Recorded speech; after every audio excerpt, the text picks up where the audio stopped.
My name is Caleb Hayes, and I'm a courier. My job is picking things up and dropping them off, saying hello and thank you. They call me that delivery guy, with a look in their eyes that's usually reserved for trash. When the red Ferrari hit my sister, the rich kid who got out of the driver's seat didn't even bother to look at the skid marks. The woman with him, his mother, tossed a wad of cash at me and told me not to make them late for their card game. Another woman, dressed to the nines, made a quiet phone call. 15 minutes later, black had become white. I took the money. I apologized. I even helped them wipe a small paint scuff off their car. They laughed and said I was a good dog. I laughed too, because from that day on, every one of my deliveries had a new destination. The packages I delivered to them weren't just goods. They were their fears, their secrets, their one-way tickets to hell. They would never suspect a courier. In their world, I wasn't even a person. And that was perfect, because ghosts don't need names. My e-bike is a piece of junk I picked up at a flea market. The owner told me the battery was shot and it wouldn't go far. Sold it to me for $50. I bought it. All my deliveries are in the city's most expensive district. It's not a big area, but it's where the money is. Today's last delivery is a box of custom-ordered imported cigars for a woman named Brenda. The address is One Sovereign Place. When I arrived, the security guard stopped me. He looked at me like a rat trying to sneak into a granary. What do you want? Delivery. I pointed to the box in my hand. Leave at the gate. Someone will come get it. The client requested in-person signature. He eyed me up and down, taking in my faded courier uniform and the peeling soles of my sneakers. He sneered and spoke into his radio. Brenda, some delivery guy is here for you. I waited for 10 minutes. A red Ferrari pulled out of the garage and stopped in front of me. The window rolled down. A woman in her 50s with big hair and diamond earrings that could blind you was sitting inside. That was Brenda. She was looking at her phone, not me. The package. Brenda, I just need a signature. I held out the tablet and stylus. She frowned, annoyed. Kyle, you sign it. A young man in his early 20s with multicolored hair got out of the passenger seat. This was Kyle, Brenda's son. He grabbed the tablet, scrawled a line on it, and threw it back at me. Get lost. I nodded, ready to leave. Just then my phone rang. It was my sister, Chloe. Caleb, I'm almost at the corner. Are you off work yet? I bought that brisket sandwich you love. Her voice was loud enough for them to hear. Kyle snickered. A brisket sandwich? People still eat that stuff? Brenda laughed, like it was the funniest joke she'd ever heard. That's what you get from small-town folk. I didn't say anything, just put my phone back in my pocket. Caleb, did you hear me? Chloe asked from the other end. Yeah, I heard. I'm on my way. I got on my e-bike. Kyle got back in the car. Brenda hurried him. Come on, Kimberly's waiting. I know. The Ferrari roared to life. I had just ridden out of the complex gates, not even at the turn yet. The red car shot past me like a charging bull. It was fast, very fast. Then, I heard the screech of tires and a woman scream. My heart dropped. I whipped my head around. My sister, Chloe, was lying on the ground. Next to her was the spilled brisket sandwich and a shattered thermos. The red Ferrari was stopped a short distance away. My mind went blank. I ran. Chloe, her eyes were closed, her leg twisted at an unnatural angle. Blood seeped out from under her, staining the asphalt. My hands shaking, I reached to check if she was breathing. She was. I pulled out my phone to call 911. My hands were trembling so badly I couldn't unlock the screen. The people from the car got out. Kyle looked completely unfazed. Brenda walked over, glanced at Chloe on the ground, then at me. Your sister. I ignored her, still fumbling with my phone. Hey, I'm talking to you, Brenda said, kicking me. My phone clattered to the ground. Don't be in such a hurry to call the cops, a voice said from his side. A woman in a sharp business suit, maybe in her late 30s.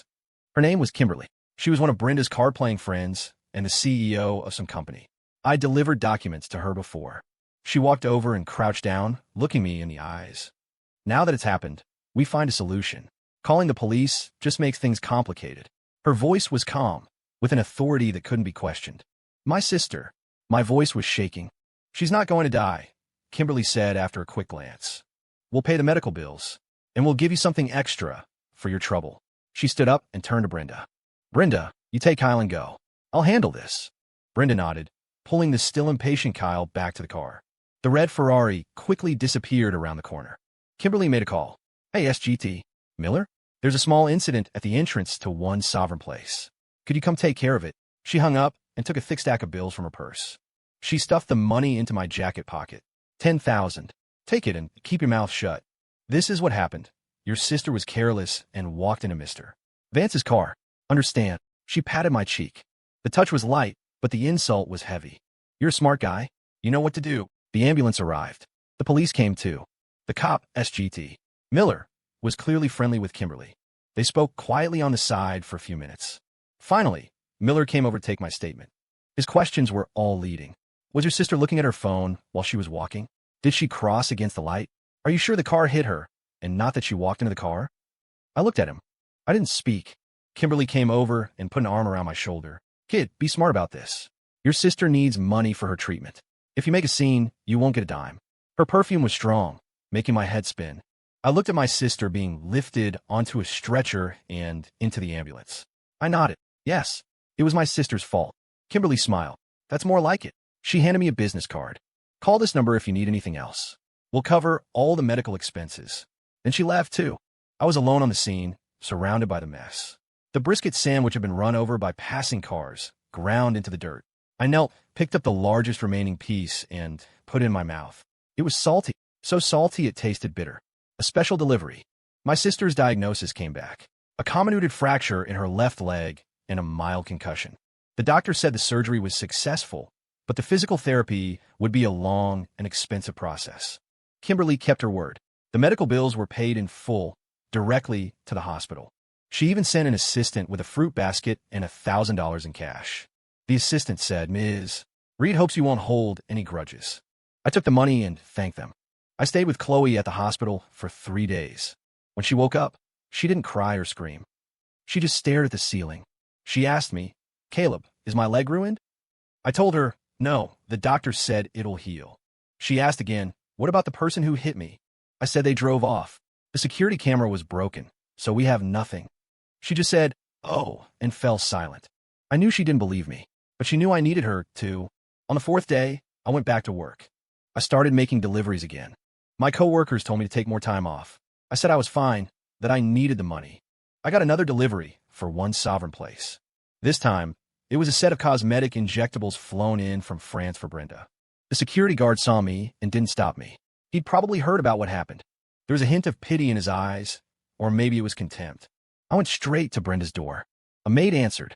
Brenda was lying on the couch with a face mask on, and Kyle was next to her playing a video game with the volume cranked up. Just put it there, Brenda said, pointing to the coffee table. I set the package down and took out my tablet. Brenda, I need a signature. Kyle yelled without looking up. What's there to sign? Just get out. You're distracting me. Brenda peeled off her mask and sat up. How's your sister? She's doing well. Thanks for asking, I said, looking at the floor. Good. She pulled a $100 bill from her wallet and threw it on the floor. A tip for you. Go buy your sister something nice. The bill lay at my feet. I bent down and picked it up. Thank you, Brenda. All right, go. I walked out of the mansion. The sunlight was blinding. My phone buzzed in my pocket. A new delivery request. The order details were strange. Go to Serenity Pet Shop on the west side, buy the best-looking pure black cat. Deliver it to one sovereign place, to Brenda. The notes section read, don't let anyone know, especially her son Kyle. I'll tip you $5,000 upon delivery. The sender was anonymous. I stared at the order for a few seconds. Brenda wanted a black cat, and her son couldn't know about it? This was interesting. I accepted the job. The pet shop on the west side was in a remote area. The owner was an older man who didn't talk much. I told him what I was looking for. He led me to the back and pointed at a cage. Inside were 7 or 8 kittens. One of them was pure black, without a single stray hair. Its eyes were green, like 2 embers glowing in the dim light. That's the one, the owner said. Just weaned. Very spiritual. I paid, and the owner gave me a carrier for the cat. It was dark by the time I got back to one sovereign place. Following the order's instructions, I didn't go to the main gate, but circled around to the back garden. I called the virtual number provided in the order. It connected quickly. The voice on the other end was distorted, impossible to tell if it was a man or a woman. Do you have it? Yes. Climb the east wall. There's a loose panel. The maid's room window is unlocked. Get in that way. And remember, don't make a sound. I did as I was told. To an outsider, the security at one sovereign place was a fortress. But to me, it was full of holes. I'd delivered here hundreds of times. I knew which cameras had blind spots, which infrared sensors failed at night. Carrying the cat carrier, I slipped into the house easily. It was quiet. It seemed Brenda and Kyle weren't home. Only a maid was busy in the kitchen. I crept up to the 2nd floor. The master bedroom door was slightly ajar. I pushed it open. It wasn't a bedroom. It was a private sanctuary. All kinds of statues and idols were displayed, the air thick with incense. Brenda was kneeling on a cushion, muttering something. She hadn't noticed me. I put the carrier on the floor and opened it. The black cat jumped out. It wasn't scared at all. It padded around the sanctuary, finally leaping onto the main altar and settling at the feet of the largest statue. It licked its paws, its green eyes staring straight at Brenda in the flickering candlelight. Brenda's chanting stopped. She slowly turned her head. When she saw the black cat, her face contorted into a bizarre mix of extreme fear and ecstatic reverence. "You've come. You've finally come," she whispered to the cat, then bowed her head to the floor. I backed out of the room and closed the door. I went downstairs and left the way I came. The moment I was back outside the wall, I received a notification on my phone. A $5,000 transfer. It was followed by a text message from the same virtual number. "Well done. I'll be in touch." I deleted the message and the call log. Riding my beat-up e-bike, I disappeared into the night. The game, I knew, had begun. The allergic rich kid. Kyle had a secret very few people knew. He was deathly allergic to cats. Not the sneezing and runny nose kind. The kind that could kill him. Acute laryngeal edema. He could suffocate in minutes. I found this out by accident one day when I was delivering an urgent file to him. He was on the phone with a friend, talking loudly, bragging. That chick insisted on bringing her stupid cat to my place for the night. I kicked her out on the spot. "Dude, one touch of cat hair, and I'm in the ER. I don't play around with that." Brenda surely knew about this, but she still kept the black cat hidden in her second-floor sanctuary. She believed the cat was a divine being that would bring her good fortune. She fed it the best food and doted on it more than her own son. To keep Kyle from finding out, she never let the cat downstairs. The sanctuary door was always locked, but there are no secrets that can be kept forever, especially not under the same roof. A week later, I got a delivery request from Kyle. I had to go to a private clinic and pick up some anti-allergy medication for him. It was an inhaler. When I got there, he was getting in for drip. He looked terrible, with a red rash on his neck. "What happened to you?" the doctor asked him. "I don't know, damn it. I was just hanging out at home, and suddenly I couldn't breathe." He cursed. I handed him the medicine. He didn't even look at me, just shoved it in his pocket. "Where's the bill? Give it to me." I handed it to him. He glanced at it and threw a few bills from his wallet at me. Scram. Same as always. I left, but I knew this was just the beginning. 2 days later, I received another anonymous order. This time, I was to buy a very specific type of aromatherapy oil. The instructions were precise. Brand, Moonlight Forest. Scent, Siberian Cedar. I need the highest concentration essential oil. Deliver it to one sovereign place and give it to the maid. Tell her it's a gift from one of Brenda's friends. The tip was $10,000. I accepted. This aromatherapy oil was expensive. A tiny bottle cost a few $100s. I found a specialty store. The clerk told me that this particular cedar scent had a unique quality. Its scent molecules were highly adhesive. They clung especially well to animal fur. Once attached, the scent would last for days. I smiled. "I'll take it." I delivered the oil to the maid. She suspected nothing and started using it right away. Soon, the entire mansion was filled with the cool, crisp scent of cedar. It was a pleasant smell, but to some people, that smell was a deadly poison. That night, I waited near one sovereign place. At 2 a.m, an ambulance, siren screaming, sped into the complex. A few minutes later, it screamed its way back out. The next day, I saw the news. Son of a corporate magnate, identified as K. Vance, suffers sudden severe allergic reaction late last night, leading to anaphylactic shock. He is currently in intensive care. The article included a pixelated photo, but I recognized him instantly. It was Kyle. I went to the hospital to visit my sister. She was in physical therapy, learning to walk with crutches. It was a struggle. When she saw me, she smiled. "Caleb, look, I can walk." I smiled back. "You'll be running soon." I handed her the fruit I'd just bought. The TV in the hospital waiting room was playing the news story about Kyle. An expert was analyzing the case. This kind of sudden, severe allergic reaction often has a very subtle trigger.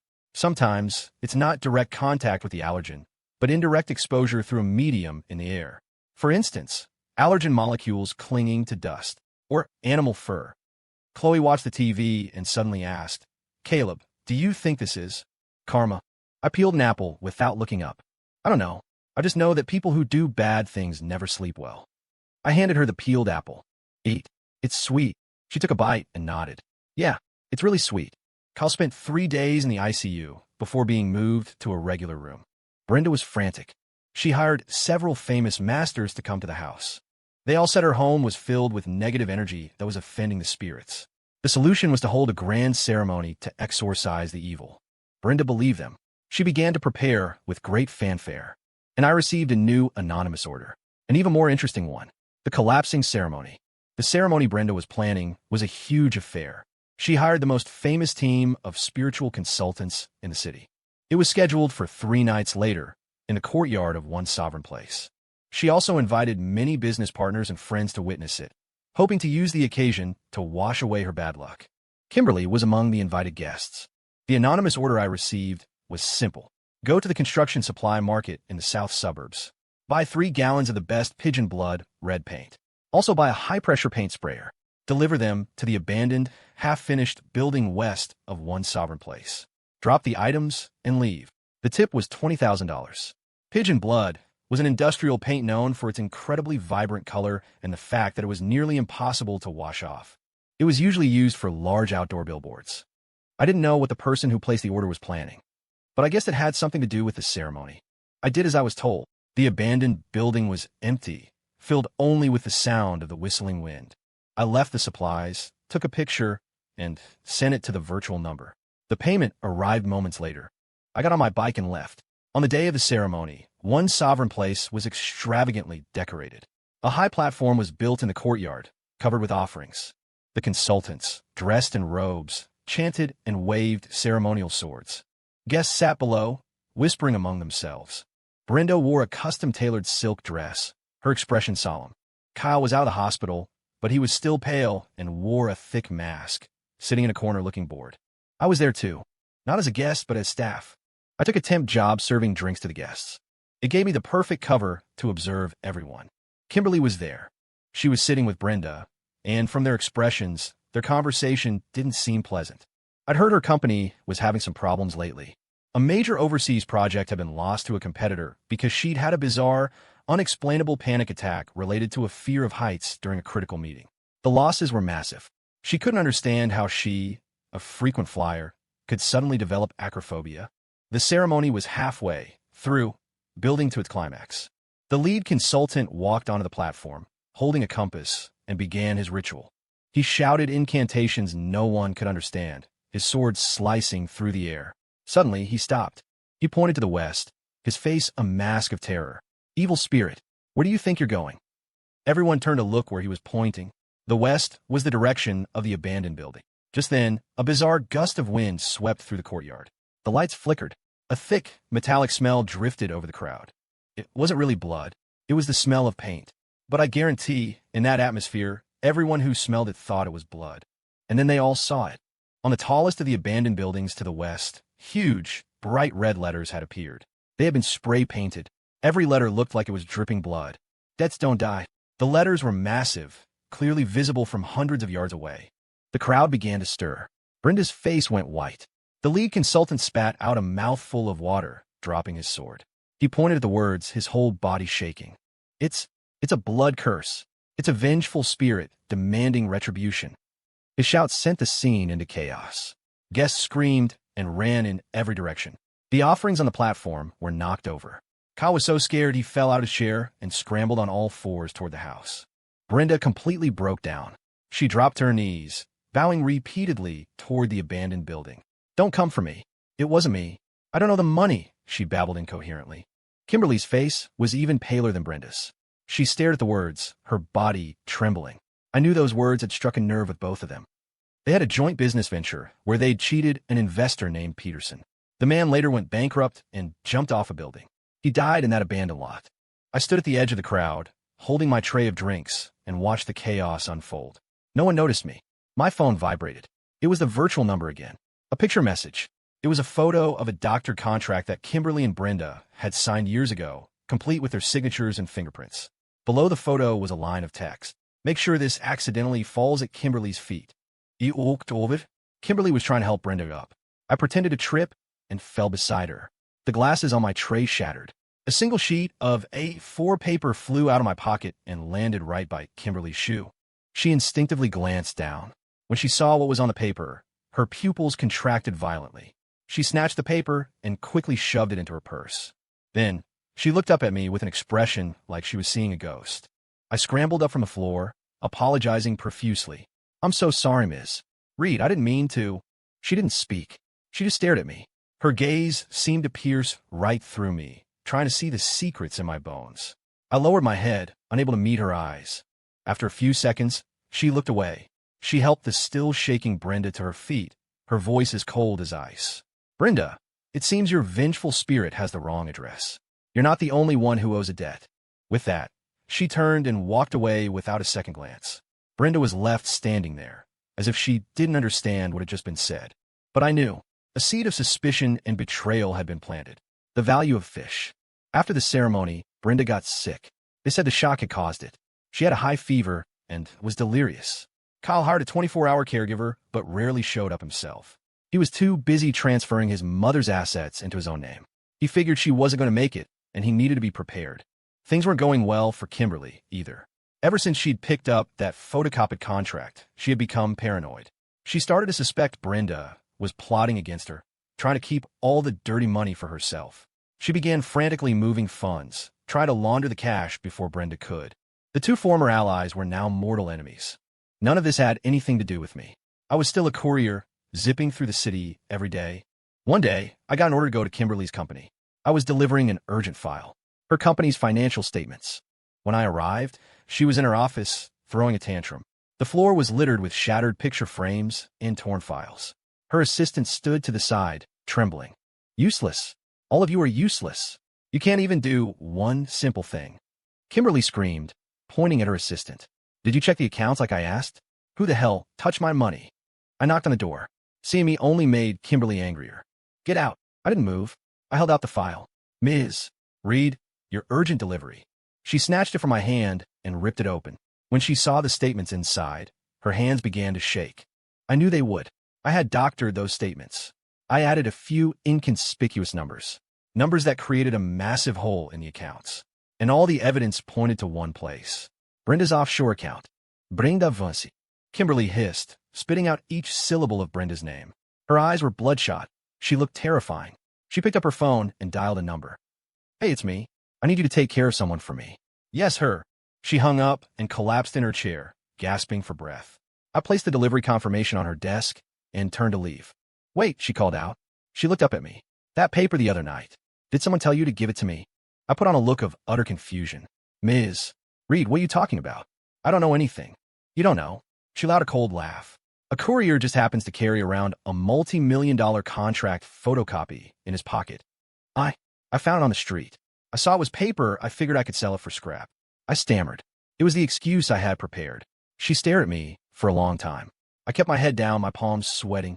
I had to appear like a petty, cowardly, ordinary person. Finally, she waved her hand. Get lost.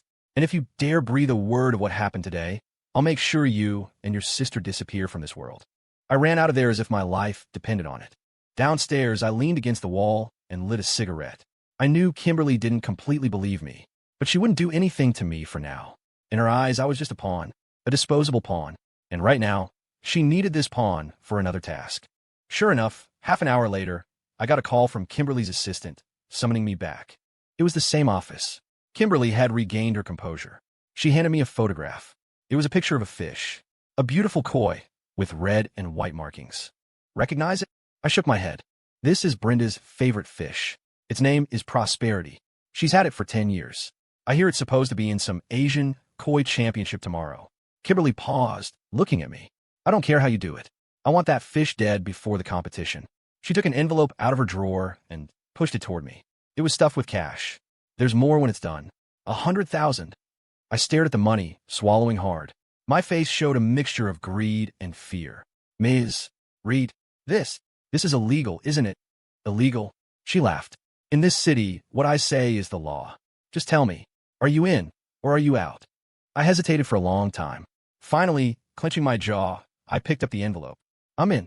Kimberly nodded, satisfied. Good. Remember, make it clean. After leaving Kimberly's office, I didn't go straight to one sovereign place. I went to the city's garden market. I bought a bag of ordinary fish food. Then, I went to a chemical supply store and bought a small, colorless, odorless chemical agent. The agent itself was non-toxic, but when mixed with a specific type of algae, it would become lethal within 24 hours.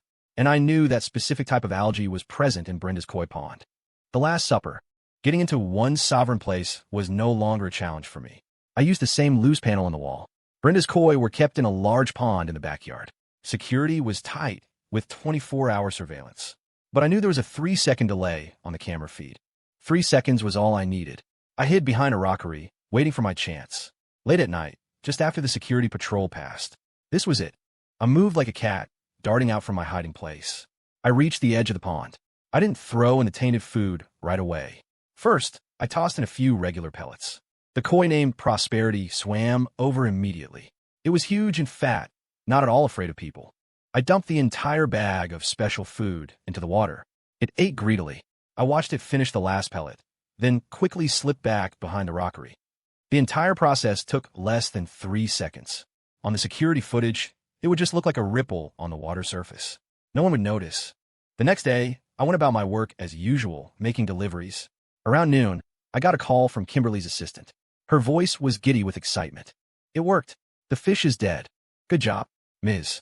Reed said to come by the office this afternoon to pick up the rest of your payment. I acknowledged and hung up. That afternoon, I went to Kimberly's office. She was in a great mood and poured me a cup of tea. Caleb, right? I'll remember you. She handed me a bag with $100,000 in cash. There will be more work for you in the future. I took the bag, bowing and scraping, thanking her profusely. Ms. Reed, what about Brenda? She doesn't suspect anything, does she? I asked, feigning concern. Suspect, Kimberly sneered. She's got her own fires to put out. Who has time to worry about a fish? That idiot Kyle took a forged power of attorney to the bank to transfer her funds, and the system flagged it. The bank has already called the police and frozen the accounts. When Brenda found out, she had a stroke on the spot. She's in the hospital now. Can't even speak clearly. I feigned shock. It's that serious? She deserves it, Kimberly said, taking a sip of her tea. By the way, she said, as if just remembering, how is that other thing I asked you to do coming along? I said, don't worry, Ms. Reed. It's all taken care of. The other thing Kimberly had asked me to do was to deliver a gift to Kyle. A USB drive. On the drive was a set of fabricated accounts Kimberly had someone create. A set of books that would completely exonerate Brenda and Kimberly, pinning all the blame on the deceased Mr. Peterson. Kimberly told Kyle that if he gave this drive to the police, his mother would be cleared of all charges. Kyle believed her. He saw Kimberly as his savior. I gave a USB drive to Kyle in a hospital corridor. He looked worn out and desperate. He snatched the drive from my hand, clutching it tightly. Thanks, man, he said. It was the first time he had ever called me man. It's for Ms. Reed. She said she wishes you both the best of luck, I said. I watched him run back into the hospital room. I knew the Vance family's luck had just run out. The USB drive was indeed from Kimberly, but I had swapped the contents. I replaced them with something else, something much more real and much more lethal. It contained all of Brenda and Kimberly's illicit transaction records from over the years, including how they set up Mr. Peterson, how they transferred assets, and how they laundered money. The chain of evidence was complete. I had gathered all this information piece by piece through the anonymous delivery orders. The mysterious person placing the orders was like a ghost, always providing me with the most critical clues. I didn't know who he was, but I knew our goals were aligned. Now, this gift, delivered by Kyle's own hand, was about to land with the police. I figured this was probably the only truly righteous thing Kyle had done in his entire life. He just didn't know it. I left the hospital. The sky was overcast, looking like it was about to rain. I rode my little e-bike, but my heart was calm. I passed a deli and smelled the aroma of brisket. I stopped and bought a sandwich. This was what I owed my sister, a belated dinner. It was also the last supper I was serving to that family. After this meal, it was time for them to go. The Dominoes. The police were efficient. The next day, the story was everywhere. Vance Corporation suspected of massive financial fraud and commercial homicide. Chairwoman Brenda Vance and key executive Kimberly Reed have been taken into custody. The news showed a photo of Kimberly being led away in handcuffs. Her hair was a mess, her makeup was smeared, and she had lost all of her usual composure. She stared at the camera, her eyes filled with shock and disbelief. She couldn't understand why the flawless, fabricated accounts had turned into damning evidence. Kyle was stunned too. As the person who submitted the evidence, and also as Brenda Vance's son, he was taken in for questioning. He screamed at the police. It wasn't me. It was Kimberly. She made me do it. She gave me the USB drive. No one believed him. To the police, It was a classic case of infighting among the rich, a dog-eat-dog world where they had finally gone too far. One sovereign place was seized by the authorities. Brenda's circle of friends scattered like rats from a sinking ship. The whole affair sent shockwaves through the city's elite. Many speculated about who was behind such a major takedown. Some guessed it was a business rival. Others thought it might be the family of Mr. Peterson back for revenge. But no one, not a single person, would have ever guessed that it all started with a delivery guy and his beat-up e-bike. I kept making my deliveries every day. Life seemed to have returned to normal. Except the way people who used to look down on me now looked at me had changed. The security guard at the complex now offered me cigarettes. Dude, you're a legend. You don't make a move, but when you do, you sink a battleship. I just smiled and didn't take a cigarette. I don't know what you're talking about. He looked at me and smiled back, a new respect in his eyes. Chloe's leg was healing well. She could already walk slowly without crutches. On the day she was discharged, I went to pick her up. She was thinner, but her spirits were high. Caleb, let's go home. Yeah, let's go home. I gave her a ride on my bike. As we passed one sovereign place, she stared at the mansion, now sealed with police tape, and was silent for a long time. Caleb, was it really karma? Yes, I answered without hesitation this time. What goes around comes around. It's just a matter of time. She leaned against my back and nodded. Caleb, from now on, let's just live a good life. Okay. And life did get better. I bought a new e-bike. With the leftover money, I rented a nicer apartment in the city. I even started thinking about changing jobs. I'd reached the pinnacle of the delivery game. There was nothing more to it. Just when I thought everything was finally settling down, my phone vibrated again. It was the same virtual number. I thought the message would be pleasure doing business with you, or this is goodbye. But the content of the message made my blood run cold. It was a short message, just a single image. A picture of a medical file. On the cover of the file was a name, Chloe Hayes, and below it a line of small text. Kidney match found. Preparing for transplant surgery. I stared at the picture for a full minute. Then, I called the number.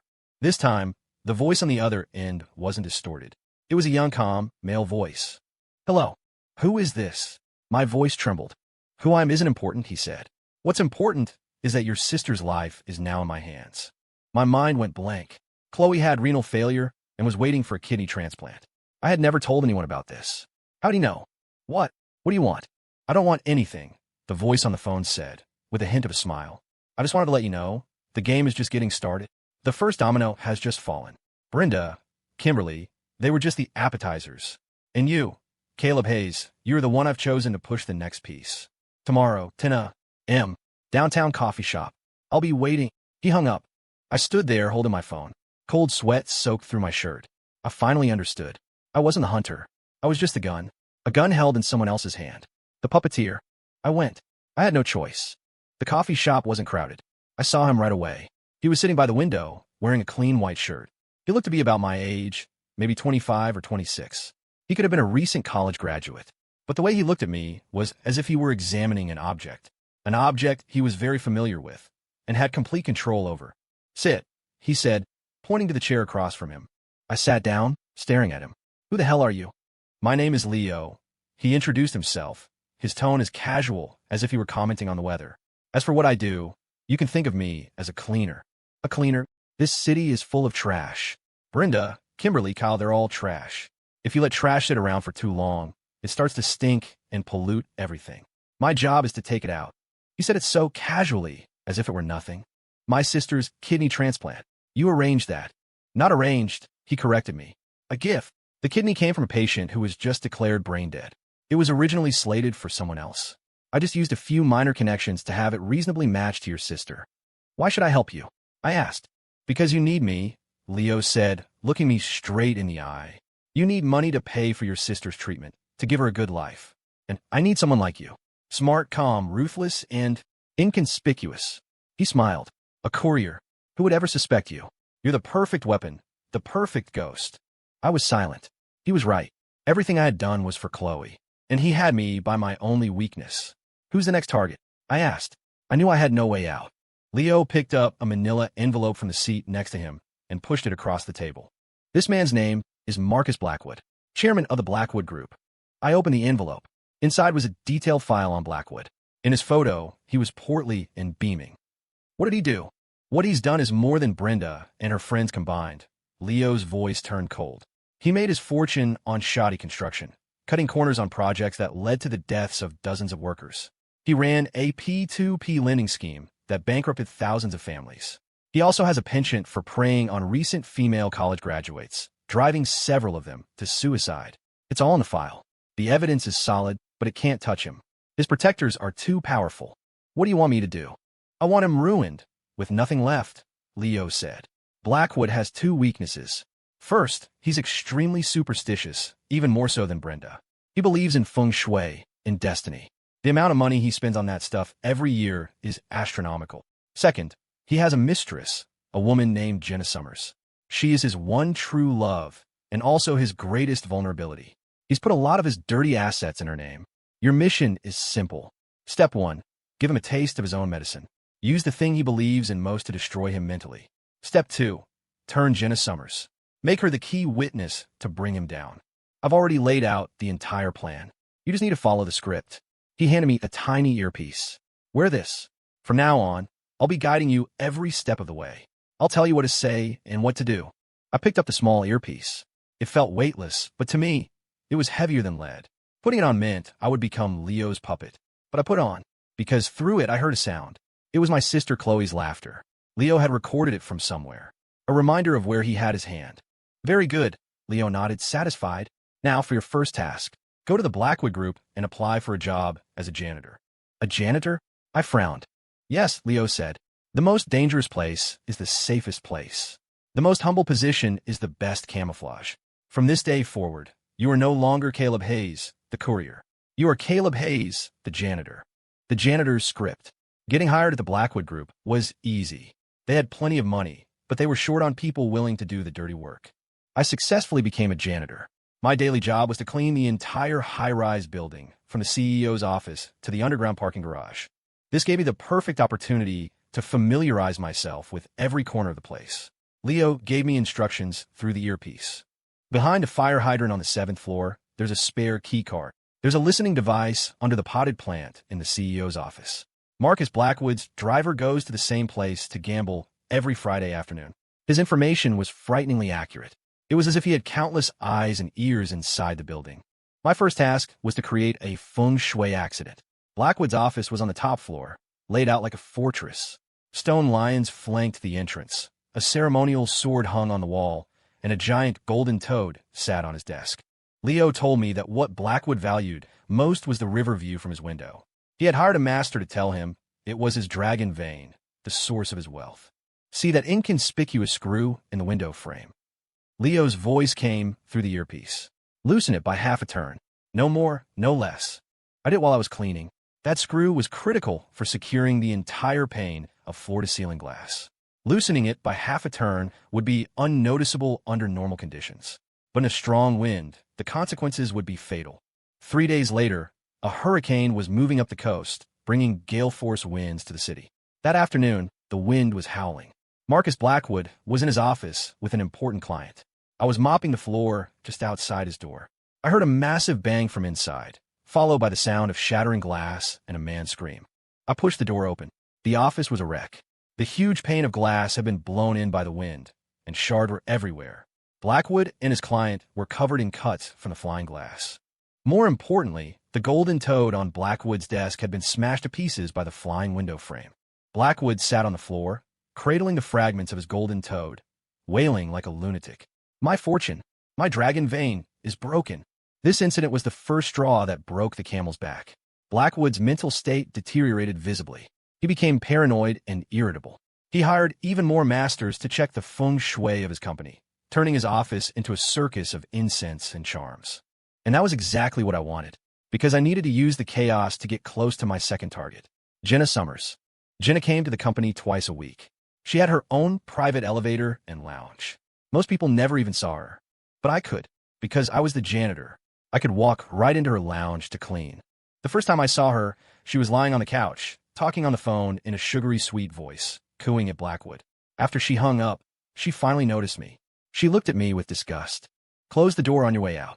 And next time, knock before you come in. I nodded and backed out of the room. How is it? Leo asked through the earpiece. A spoiled woman, I said. Correct, Leo said. But she's also smart. She knows Blackwood isn't reliable, so she's been setting up her own escape plan. What we need to do is convince her that her escape plan is about to be cut off. The next day, I entered Jenna's lounge again. This time, I accidentally spilled a bucket of water on her designer handbag. The bag was a limited edition, worth a small fortune. Jenna exploded. She rushed over and slapped me across the face. Are you blind? Do you know how much this bag costs? I could sell you, and you still couldn't afford it. I knelt on the floor, apologizing over and over, saying I would pay for it. Pay? With what? She screamed, pointing at my nose. Just then, Leo's voice came through the earpiece. Look her in the eye and say, Jenna, I know you need money. Things haven't been going well for Marcus lately, have they? I took a deep breath, looked up, and met her eyes. I repeated Leo's words. Jenna's shouting stopped abruptly. She stared at me, her eyes full of shock and suspicion. Who are you? What are you talking about? I'm not talking nonsense. Leo's calm and clear voice instructed me, and I was merely his mouthpiece. Marcus's offshore accounts have been frozen. The $50 million he sank into that diamond mine venture is gone. The company's books are empty. Do you really think you'll be able to hold on to your houses and your jewelry? Jenna's face turned deathly pale. These were the company's most guarded secrets. There was no way Blackwood would have told her. How could a janitor possibly know? Who sent you? Her voice was trembling. Who I am doesn't matter. I continued with the script. What matters is that I can help you. Help you keep what you deserve, and then get away, far away. I took a bank card out of my pocket. There's $50,000 on this. Consider it a welcome gift, and payment for your bag. If you decide you're interested, call this number. I placed a slip of paper with a number on it and the bank card on the table. Then I turned and left. I knew the fish had taken the bait. The mistress's betrayal. Jenna contacted me sooner than I expected. She called that night. Her voice was filled with anxiety and fear. What do you really want? It's not what I want, it's what you want, I replied, following Leo's instructions. Do you want to go down with Marcus's sinking ship, or do you want to take what's yours and start a new life? Why should I trust you? Because I know about every property and every piece of jewelry Marcus has bought for you. I also know that he opened a secret account in a Swiss bank in your name. There's enough money in there for you to live lavishly for 10 lifetimes. There was a long silence on the other end. If I help you, what do you get out of it? Jenna asked. I want Marcus Blackwood to lose everything. Fine, I'll do it. For the next few days, I became Jenna's secret contact. Through me, Leo passed on his instructions. He had her gather evidence of Blackwood's crimes, transfer his assets, both liquid and fixed. He even had her add a little something to Blackwood's daily meals, a drug that caused confusion and hallucinations. Blackwood's condition worsened by the day. He was already on edge because of the feng shui incident, and now this was pushing him over the edge. He started seeing unclean things at the office. He claimed he saw the ghosts of the workers who had died because of him. He would scream and throw things in his office. Everyone thought he had lost his mind. The company's stock price plummeted.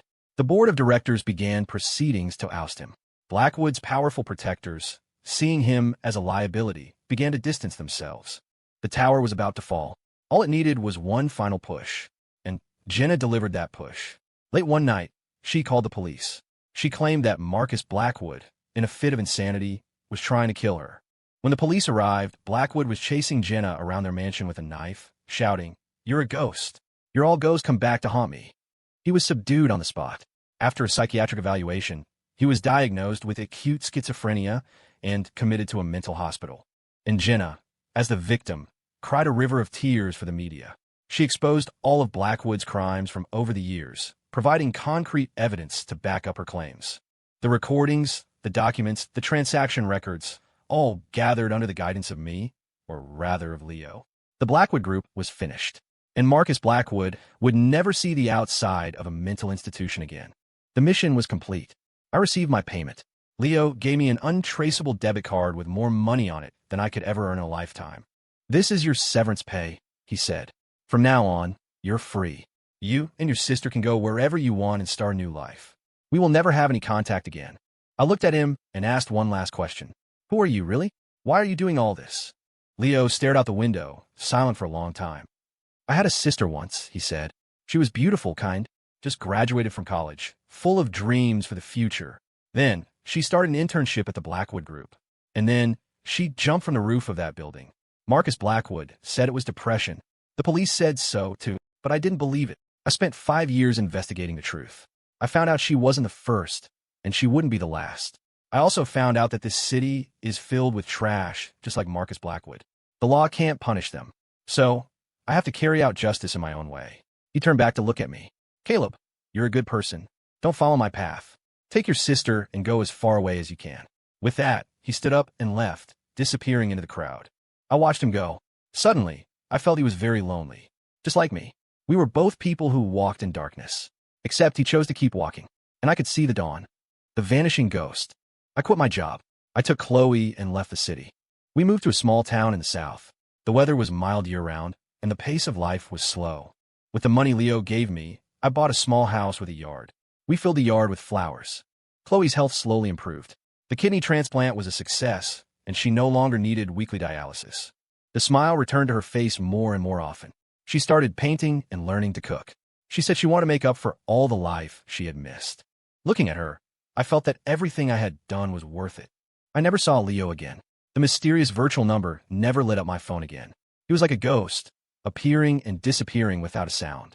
Sometimes I would see familiar stories in the news. A powerful figure suddenly falling from grace. An untouchable tycoon inexplicably going bankrupt. The methods were different, but there seemed to be an invisible hand behind it all. I knew it was him. It was Leo, still cleaning up the world's trash in his own way. I never contacted him. I didn't want anything to do with him ever again. I just wanted to live my peaceful life. I even started to try to forget the past. To forget the red Ferrari. To forget Brenda, Kimberly, and Marcus Blackwood. To forget the humble and ruthless version of myself. I thought I could, but some things are carved into your very bones. One day, Chloe and I went to the supermarket. In the parking lot, a sports car aggressively stole our spot. A young man got out, dressed in a way that reminded me of Kyle. He saw us and whistled dismissively. Chloe tugged on my arm. Caleb, let's just find another spot. I nodded, but as I turned away, I saw the young man's license plate number. I memorized it. That night, after Chloe was asleep, I opened my old phone. There was still a number saved in it. A number I thought I would never dial again. I hesitated for a long time. In the end, I sent a text message. The message was simple. Need a cleaner? I didn't expect a reply. I figured the number had long been disconnected. But a few minutes later, my phone lit up. It was the familiar virtual number. The reply was also simple. A single word. Yes. I looked at the word and smiled. I knew I couldn't go back. Some paths, once taken, can never be undone. Leo said I was a good person. He was wrong. In this world, there are no good people or bad people. There are only people who have been pushed to the edge, and people who push others to the edge. I chose to be the latter, because I never want my sister to be hurt again, even if the price is my soul. After that day, I resumed my part-time job. By day, I was an ordinary citizen, tending to the garden with my sister, painting, and visiting the farmer's market. By night, I was the sharpest knife in Leo's arsenal. He provided the target. I handled the execution. Our collaboration became increasingly seamless. I no longer needed him to guide me step by step through an earpiece. Sometimes, all he had to do was give me a name. I could handle the rest myself. I cleaned up a lot of trash. A respected professor with a dark secret, a ruthless factory owner who disregarded human life, a corrupt lawyer who manipulated the law. I watched them fall, one by one, their reputations shattered, their families ruined. I felt nothing, or maybe a little thrill. I started to enjoy the feeling of hiding in the shadows, controlling the fates of others. I became more and more like Leo, calm, decisive, leaving no trace. Sometimes, I would look at myself in the mirror and not recognize the person staring back. The face was mine, but the eyes were bottomless pits, hiding too many secrets and sins. Chloe noticed a change in me. She asked me several times, Caleb, is something bothering you lately? I always smiled and said no.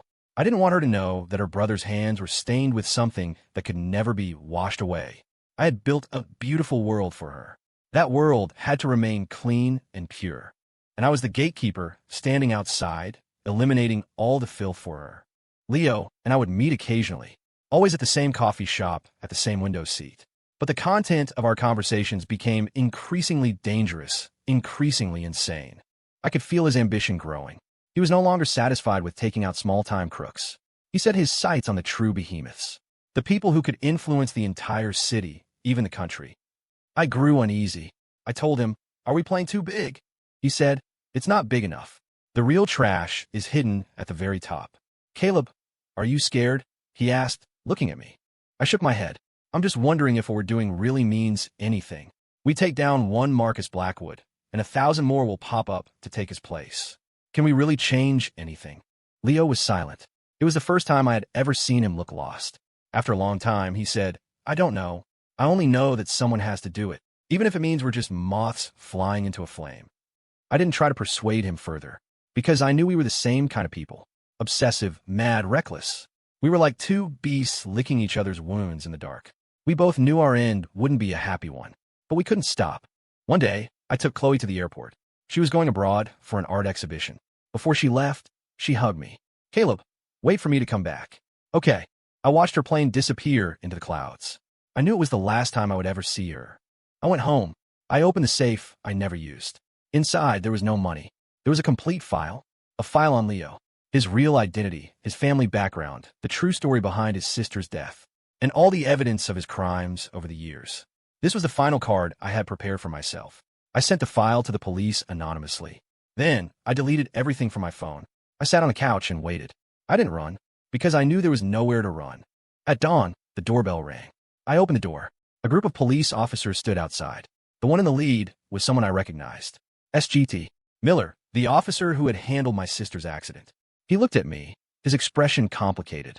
Caleb Hayes, you're under arrest. I smiled. I held out my hands for him to cuff me. As I was being led away, I saw Leo in the crowd. He was in handcuffs too. He looked at me, not with anger or surprise, only with a sense of relief. We looked at each other. Nothing needed to be said. I was sentenced to life in prison. Leo got the death penalty. In court, I didn't say a word in my own defense. I confessed to all my crimes. I knew this was the ending I deserved. Occasionally, I receive letters from Chloe from abroad. She tells me her paintings have won awards, she's made new friends, and she's happy. She never asks me why things turn out this way. She just ends every letter with the same sentence. Caleb, I will always be your sister. I look at those words and tears fall. It's the most beautiful thing I've ever heard in my life. I don't know if what I did was right or wrong. I just did what a brother had to do. I protected my world. I just left myself in the darkness forever. My name is Caleb Hayes. A courier, a janitor, a killer, a brother.